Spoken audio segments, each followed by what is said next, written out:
आपका बंद हो जाएगा तो आप क्या करेंगे? या तो आप मरेंगे, ठीक है आप मरिए, क्योंकि जैसा कि बिलावल भुट्टो कह रहे थे ना, बिलावल भुट्टो कह रहा था अपने भाषण में कि अगर सिंधु का जल रोका गया तो खून किया, तो जल पानी बहेगा, नहीं तो उनका खून लहू बहेगा। तो भाई आ जाओ तुम भी लहू बहाने के लिए बॉर्डर पे। तो मुझे लगता है जितने राजनेता जो बढ़ चढ़ करके बयानबाजी कर रहे थे पाकिस्तान के, तो वो सब अभी घर में दुबके हुए हैं, उनका किसी का कोई बयान नहीं आया अभी तक। ये लोग खूब लहूलुहान है पाकिस्तान के जितने नेता। आपने बिलावल भुट्टो की बात की, उनकी मां बेनजीर भुट्टो को आतंकी हमले में गोली मारी गई थी जब वो प्रचार कर रही थी, तो वो उसका परिवार भी इसका भुगत हो गया है। पाकिस्तान की सेना का फादर भी उसमें पाकिस्तान की सेना भुट्टो है, उनको भी सजा दी गई थी। तो वो इस बात को स्वीकार करते हैं, लेकिन पब्लिकली बोलने से वो जुल्फिकार अली भुट्टो को तो तख्ता पलट करके जियाउल हक ने फांसी पे लटका दिया था। तो पाकिस्तान की तो ये कमोबेश ये बांग्लादेश की भी यही हालत है। आपने देखा है कि वहां पर भी यही तख्ता पलट किया गया था, वहां पर भी मार दिया गया था जिसने आजादी दिलाई। अगर खालिदा जिया अगर भारत नहीं आती, भारत अगर आसरा नहीं देता, तो उनको भी फांसी दे दी जाती। तो वहां पर वही। और आपने जो अभी कहा कि बांग्लादेश भी बिल्कुल शांत होगा, और देखिए हर एक एक्शन से एक संदेश दिया जाता है, हर एक एक्शन का रिएक्शन होता है ये, लेकिन हर एक एक्शन से एक संदेश जाता है। पॉलिटिक्स में जो है संदेश देने की दी जाती है। यह जो मिसाइल अटैक हुआ है, इससे संदेश जो है केवल पाकिस्तान को ही नहीं गया है, नेपाल भी काफ़ी उछल रहा है।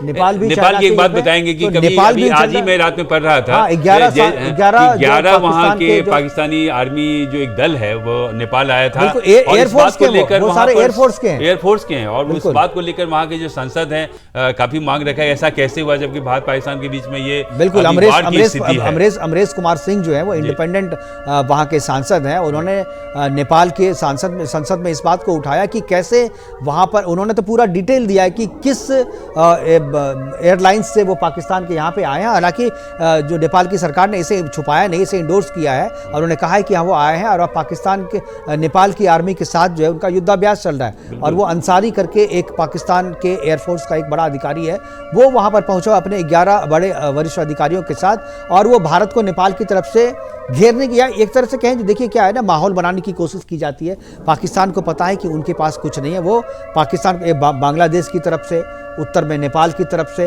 दक्षिण में वो श्रीलंका से, हालांकि अभी तक कोई आधिकारिक जानकारी नहीं आई, और श्रीलंका उनके पछड़े में नहीं पड़ेगा, क्योंकि श्रीलंका को अभी भारत ने खड़ा किया है। जिस स्थिति में श्रीलंका डूब रहा था, मरने की स्थिति में था, तो श्रीलंका को भारत ने मदद करके फिर से खड़ा किया है। तो मुझे नहीं लगता है कि श्रीलंका उनके पाले में कभी जाएगा या उनके पक्ष की कभी सोचेगा। लेकिन बांग्लादेश, नेपाल और पाकिस्तान, और एक तरीके से चाइना अभी शांत है। चाइना ने अभी कुछ सीधे तौर पर नहीं कहा है, लेकिन नेपाल में अगर पाकिस्तान की एक्टिविटी बढ़ रही है तो बिना चीन के सह के वो नहीं हो सकती। तो चीन, इस मामले में आप कह सकते हैं कि चीन, नेपाल और पाकिस्तान, ये तीनों कंट्री जो है भारत के खिलाफ जो है साजिश कर रहे हैं। सीधे तौर पे, सीधे प्रत्यक्ष तौर पे आपकी लड़ाई जो है पाकिस्तान के साथ है, लेकिन ये जो देश है, ये देश भी आपके दोस्त नहीं है। चीन ने जो सुरक्षा परिषद है उसमें दिखा दिया है कि वो पाकिस्तान के साथ खड़ा है, और नेपाल ने पाकिस्तान के आर्मी को अपने यहाँ बुला करके सैन्य अभ्यास अगर वो करा तो उसने भी जता दिया कि हम आपके साथ नहीं है। इसलिए पाकिस्तान को काफ़ी जो है सोच समझ करके ये फैसला करना होगा। और ये लड़ाई अगर लंबा चलता है, अगर खिंचती है, ये ज़्यादा आगे बढ़ती है, तो मुझे लगता है कि इसमें और भी लोगों का इन्वॉल्वमेंट जो है वो हो सकता है।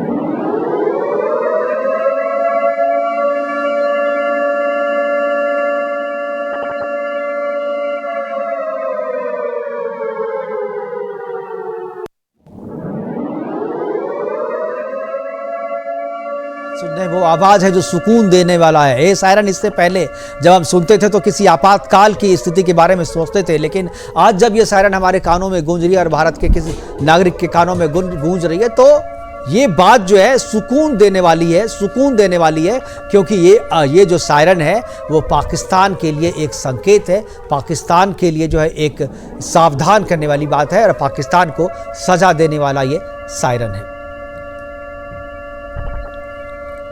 और अब वक्त है भारत में सूर्य उदय का, और ये जो आज का सूर्य उदय है ये भारत में उन 26 पर्यटकों की जिनकी क्रूर तरीके से हत्या की गई थी आतंकवादियों के द्वारा, उनके बदले की आग को ठंडा करेगा। निश्चित तौर पर देश इंतजार कर रहा था, हर कोने में इंतजार हो रहा था कि हम स्ट्रेटेजिकली हम लोग जो है वो बदला ले चुके थे, हम स्ट्राइक कर रहे थे, लेकिन कब मुंहतोड़ जवाब दिया जाएगा आतंकवाद के खिलाफ, लगभग 13 दिन से इसका इंतजार मुकेश जी हम कर रहे थे।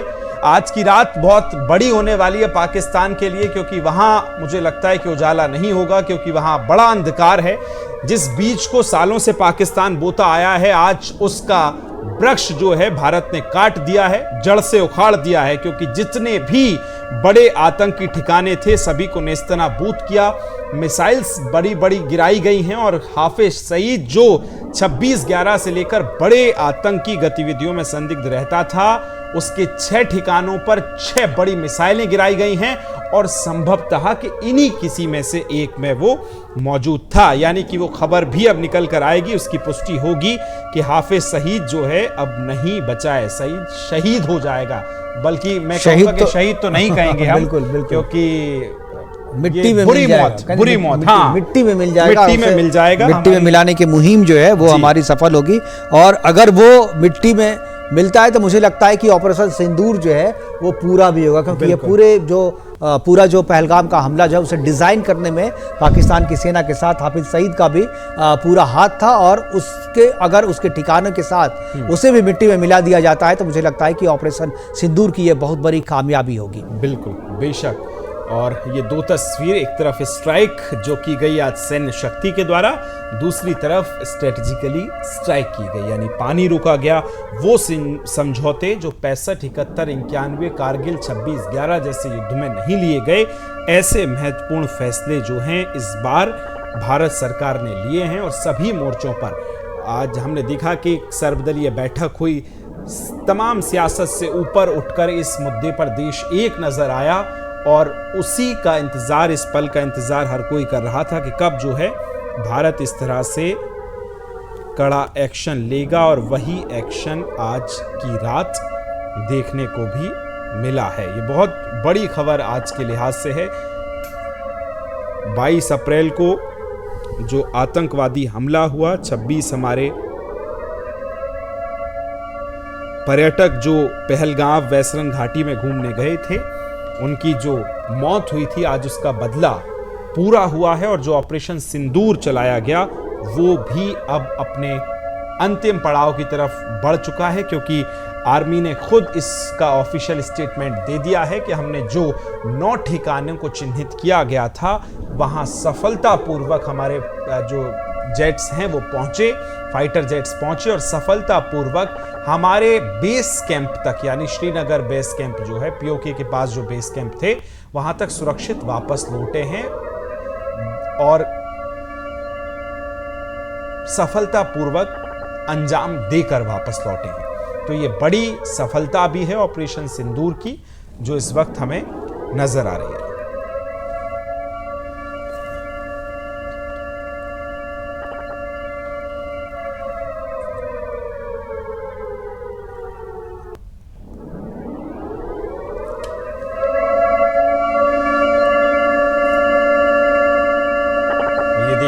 नज़ीर पेश करती तमाम लोग जो भारत के अंदर भी बल्कि पाकिस्तान तक, और जो लोग सबूत मांगते थे उरी सर्जिकल स्ट्राइक के, बालाकोट के, आज उन सभी के लिए ये वक्त है इस नज़ीर को देखने का जो भारत ने आज पेश किया है इस एयर स्ट्राइक के जरिए। और संयुक्त कार्रवाई तीनों सेनाओं की रही है। तीनों सेना प्रमुखों ने बैठकर सीडीएस को ये प्लान ब्रीफ किया। सीडीएस ने एनएसए और रक्षा मंत्री तक पहुंचाया और एनएसए और रक्षा मंत्री की जब बैठक हुई प्रधानमंत्री की तरफ, तो प्रधानमंत्री ने दिया फ्री हैंड। और जब फ्री हैंड दिया है भारतीय सेना को, तो वो अपनी शौर्य, अपनी शक्ति आज दिखा रही है।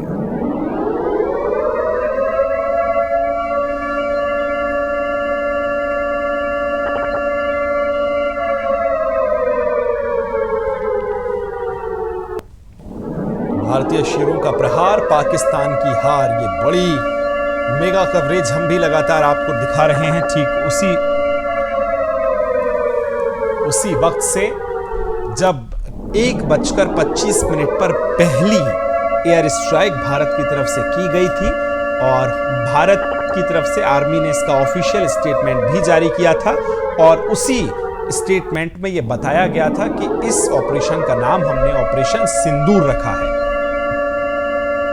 साथ ही एक अपना वीडियो भी शेयर किया जिसमें भारतीय संयुक्त सेनाओं की शक्ति को दर्शाता, पराक्रम को दर्शाता एक तस्वीर जो संयुक्त मोर्चे पर तीनों सेनाएं काम कर रही हैं, वो एक वीडियो, एक फोटो जिसमें इस पूरे ऑपरेशन को लेकर उस फोटो में उसको डिजाइन किया गया, ये भी हमने दिखाया और सेना की तरफ से इसका औपचारिक ऐलान किया कि हमने ऑपरेशन सिंदूर सार्वजनिक कर दिया है। तस्वीरें भी आप देखिए, वीडियो भी जारी किए गए और उसके बाद से पाकिस्तान के अंदर जो तस्वीरें आई हैं वो वाकई दिखाती हैं कि किस तरह से बड़ा हमला ये किया गया है।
प्रफुल्ल बख्शी की जो बाइट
किया है। उसके बाद पाकिस्तान से अलग अलग तस्वीरें आना शुरू हो चुकी हैं।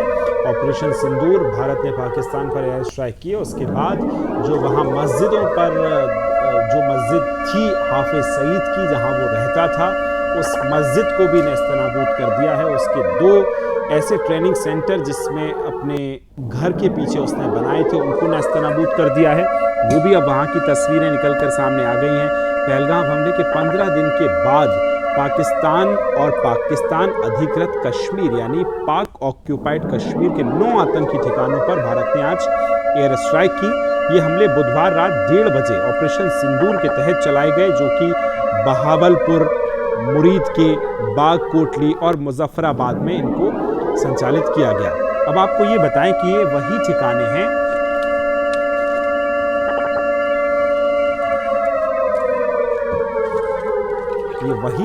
हैं जहां भारत पर आतंकी हमलों की साजिश रची जा रही थी और उन्हें अंजाम दिया जा रहा था।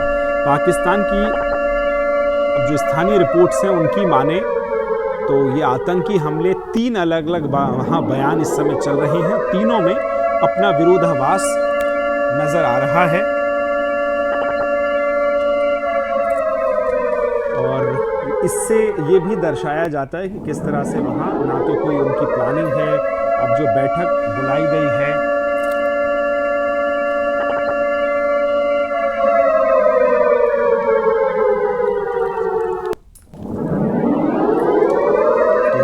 आतंकी ठिकानों पर भारत ने हवाई हमला किया है जिनको टारगेट किया गया था, और सभी को सफल एयर स्ट्राइक करके भारत के विमान भारत में अपने जो बेस कैंप है वहां पर लौट आए हैं। और अब इसके बाद देखिए मुजफ्फराबाद, बाग, कोटली, भीमबेर, चाकमरू, गुलपुर, सियालकोट, मुदीर और बहावलपुर, ये 9 जगह आतंकी ठिकाने थे जो पीओके में खास तौर पर आते हैं। मुजफ्फराबाद अगर हम छोड़ दें तो इसके बाद ये सभी जगह पीओके में आती है खास तौर पर, और इन्हीं को टारगेट किया गया था, जिसमें 6 जगह जो है हाफिज सईद की 6 जगहों पर निशाना बनाया गया था, और ये सफल एयर स्ट्राइक भारत की तरफ से की गई है। LOC पर पाकिस्तान सेना के संघर्ष विराम पर भी अब लगातार कार्रवाई चल रही है, कई ठिकानों को निशाना बनाया गया है। अब अमेरिकी विदेश मंत्री मार्को रूबियो ने भी कह दिया है कि भारत पाक के हालात पर लगातार वो नज़र रखे हुए हैं, और ये जवाब 13 दिन का वक्त लगा। मेरी सहयोगी रुचि ने भी हमें ज्वाइन कर लिया है। रुचि, किस तरह से आप देखते हैं 13 दिन का वक्त लगा, जवाबी कार्रवाई जिस तरह की उम्मीद की जा रही थी ठीक उसी तरह की? बिल्कुल विकास, देखिए जिस तरह की सारा देश उम्मीद कर रहा था कि पाकिस्तान को हम कैसे जवाब दें, ऐसा क्या करें कि पाकिस्तान सहम जाए, तो आज रात वो जो 1:30 से 2 बजे का टाइम था ना, वो पाकिस्तान को सहमाने वाला टाइम था, बिल्कुल ये कहा जा सकता है, क्योंकि किसी ने सोचा नहीं होगा कि 7 मई की रात ऐसा क्या होने वाला है, जहां सब लोग सोच रहे थे मॉक ड्रिल, उसके बाद फिर पाकिस्तान की क्या हवाइयाँ उड़ी हैं, क्या सायरन बजे हैं, वो तो जो तस्वीरें हमारे सामने आई है ना, ये जो तस्वीरें ये बहुत कुछ बयां कर रही है। ये देखिए जैसे जैसे यहाँ वहाँ धमाके हो रहे हैं, ये इनके लिए सबसे अच्छा मॉक ड्रिल है। मुझे तो ऐसा लगता है कि बहुत अच्छा था। तो कल जो मॉक ड्रिल होने वाला था उससे बेहतर कल नहीं, आज अब आज तो आज ही हो गया है। बिल्कुल आप सही कह रही हैं। लेकिन ये जो 2 तस्वीरों में आप देख रहे हैं कि एक तरह भगदड़ मच गई है, और वहाँ की अभी खबर ये भी है कि मुस्तफ़ाबाद जो इलाका है वहाँ के सभी अस्पताल फुल हो गए, बेड्स कम पड़ गए, यानी कि बहुत बड़ा टारगेट किया गया। लेकिन अब ये देखिए तब भी जो ये आतंकिस्तान है ये अपने उसी राख में अलपा रहा है कि हाँ कुछ नहीं हुआ है, 8 लोग मारे गए हैं, 10 लोग मारे गए, मतलब वो जो छुपाने वाली आदत है, बिलबिलाने वाली आदत है, वो उनकी कभी नहीं जाएगी। नहीं मान रहे कि भाई भारत ने इतने आतंकियों को मार गिराया, ये इनसे नहीं माना जाएगा। जी बिल्कुल। और देखिए अभी जो फिगर्स हमारे सामने आ रहे हैं वो 24 मिसाइलों का आ चुका है कि जो फाइटर जेट्स गए थे उनमें 24 मिसाइलें दागी गई हैं 9 आतंकी ठिकानों पर। अभी तक 30 मौतों की खबर निकलकर रुचि सामने आई है, जिसमें 24 मिसाइलें दागी गई। और सबसे बड़ी कमी तो ये भी रुचि इसको हम मान सकते हैं कि उनके जो डिटेक्टर थे वो डिटेक्ट नहीं कर पाए। हमारे ड्रोन गए, राफेल गए, सुखोई जैसे विमान हमारे उनके अंदर गए, और लगभग 100 किलोमीटर तक का दायरे में उनके एयर स्पेस में हम रहे और उनको कोई आहट नहीं हुई। बिल्कुल बिल्कुल, ये बिल्कुल कहना सही बात है कि क्या कहे। फिर हम ऐसा भी कह सकते हैं ना, वो जो उनका सगा भाई है चीन, उसी का ये सब भुगतान कर रहा है पाकिस्तान को, आज उसका भी बहुत बड़ा भुगतान हुआ, ये कहना भी बिल्कुल सही बात है। फिर तो कैसा उनका दोस्त है जो उनको ये सब अलर्ट नहीं दे पाया।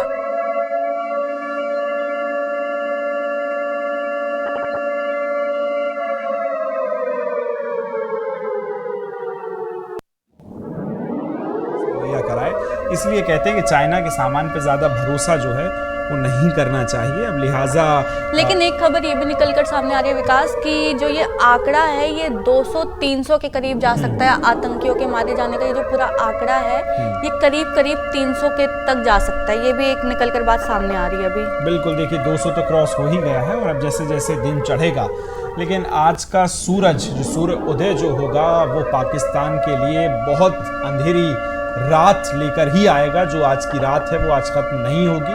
यहाँ तो सूर्योदय हो चुका है, सनराइज हो चुका है, लेकिन पाकिस्तान की हालत ख़राब आज की रात में इसलिए भी हुई है क्योंकि भारत ने जो वादा किया कि इस बार हम आतंकियों को नहीं मारेंगे बल्कि उनकी उस जड़ पर प्रहार करेंगे जहां मुझे से भी ये वो याद बनाए आता जाते है हैं। मुझे भी याद आता है पीएम मोदी का वो भाषण जब उन्होंने बिहार में दिया था और कहा था कि हम आतंकियों की बची खुची जमीन को भी उसको वहां तक नहीं छोड़ेंगे। जो उनका बयान था ना, उसका आज हमें देखने को मिला है कि कैसे उन्होंने उनकी ज़मीन को टारगेट किया है और ज़मीन को ही ख़त्म कर दिया है। तो पीएम मोदी ने, और आपको एक और बात याद होगी, जब पहलगाम में हमला हुआ था तो जो आतंकी थे उन्होंने कहा था कि जाके मोदी को बता देना। तो अब शायद उनको जवाब मिल गया होगा कि मोदी ने उनको बता दिया है। बिल्कुल। और देखिए, जो उरी सर्जिकल स्ट्राइक के सबूत मांगते थे ना सिर्फ हमारे देश के नेता बल्कि विदेश के लोग भी, पाकिस्तान खुद कहता था कि उरी जैसा कुछ नहीं हुआ है। इस बार ऐसे सबूत दिए हैं, मुझे लगता है इसकी निशानदेही मिटाना पाकिस्तान को कई दशक लग जाएंगे, क्योंकि वो आतंक जिसके बल पर पाकिस्तान पूरी दुनिया को नासूर देता था, कई जख्म देता था, अलग अलग देशों में जो आतंकी घटनाएं होती थी उसमें कहीं ना कहीं तार पाकिस्तान के साथ ही जुड़ा हुआ करता था, और अब उसका पूरी तरह से अंत भारत ने किया है। लिहाजा 5 से ज्यादा देशों को ब्रीफ कर चुके हैं एनएस अजीत डोभाल, और 12 से 15 देश पहले ही भारत के साथ खड़े नजर आए, जिन्होंने कहा कि भारत में जो आतंकी हमला हुआ वो निंदनीय था और आतंक की कमर तोड़ी जानी जरूरी है।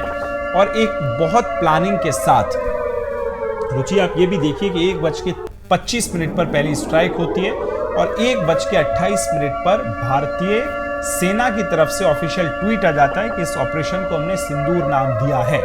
उसके ठीक बाद 5 मिनट बाद रक्षा मंत्री का ट्वीट आना और फिर ट्वीट्स की झड़ी लग गई। यानी सब कुछ पहले से प्री प्लान था, अचानक कुछ भी नहीं हुआ है। बिल्कुल सही कह रहे हैं आप। और आपने वो भी सुना होगा जब पीएम मोदी ने पूरे ऑपरेशन पर खुद निगरानी रखी हुई थी, खुद पीएम मोदी देख रहे थे कि कहाँ क्या हो रहा है, कैसे हो रही हैं चीज़ें। तो एक तरफ जहाँ पाकिस्तान है, वहाँ के जो मंत्री हैं, वहाँ के जो प्रधानमंत्री हैं, वो संसद में आने से कतराते हैं, वो संसद में नहीं आना चाहते। अभी कल परसों की बात है, संसद का विशेष सत्र बुलाया गया था कि भारत से हम कैसे बात करेंगे, कैसे डील करेंगे, इस पर इन लोगों को इतनी दिक्कत हो रही थी, लेकिन वहाँ के प्रधानमंत्री खुद सत्र में नहीं आए। और यहाँ हमारे प्रधानमंत्री को देखिए जो रात को 1:30 बजे 2 बजे उठ के और पूरी लाइव स्ट्रीमिंग देख रहे हैं। यही होता है जब अगर आपके देश के पास एक अच्छा, बहुत शांति और सुकून महसूस कर रही होगी, उसे बड़ी खुशी होगी, उसे बड़ा गर्व होगा हमारी देश की सेनाओं पर, हमारे माननीय प्रधानमंत्री मोदी जी पर। क्या चाहते हैं आगे से और सरकार से क्या मांगे, किस तरह की कार्रवाई आगे और होनी चाहिए? देखिए, हमारी सेना का जो कीर्ति है, पताका है ना, वो पूरे इतिहास उठाकर देखिए, पूरे विश्व में वो कीर्ति पताका फहरा रही है। आने वाले समय पर आतंकवाद के समूल नाश की वो कीर्ति पताका पूरे विश्व, पूरे ब्रह्मांड में फहराएगी। माननीय प्रधानमंत्री मोदी जी का मैं बहुत धन्यवाद करना चाहता हूं, और मैं आगे ऐसा चाहता हूं कि जब तक ये आतंकवाद पूरी तरीके से समूल नष्ट ना हो जाए तब तक ये कार्रवाई नहीं रुकनी चाहिए। मेरा पहले भी ये कहना था कि इसके लिए चाहे जितना बड़ा युद्ध लड़ना पड़े, लेकिन इस बार निर्णायक जंग होनी ही चाहिए।